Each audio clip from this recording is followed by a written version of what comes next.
Hi, நான் உங்கள் நெலன். இன்றைக்கி நம்ம masculine and feminine gender of animals என்ற டாபிக் பற்றி தெரிஞ்சுக்கலாம். அதாவது ஒரு அனிமலோட ஜெண்டர் நேம் எப்படி சொல்லணும். சிக்கனோட மஸ்குலைன் ரூஸ்டர், ஃபெமினைன் ஹென். கேட்டோட masculine tom, feminine queen.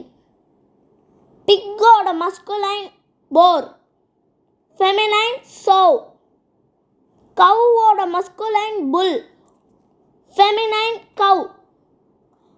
லயனோட masculine lion, feminine lioness. மியூலோட மஸ்குலைன் ஜான், ஃபெமினைன் மோலி. உல்ஃபோட masculine he wolf, feminine she wolf.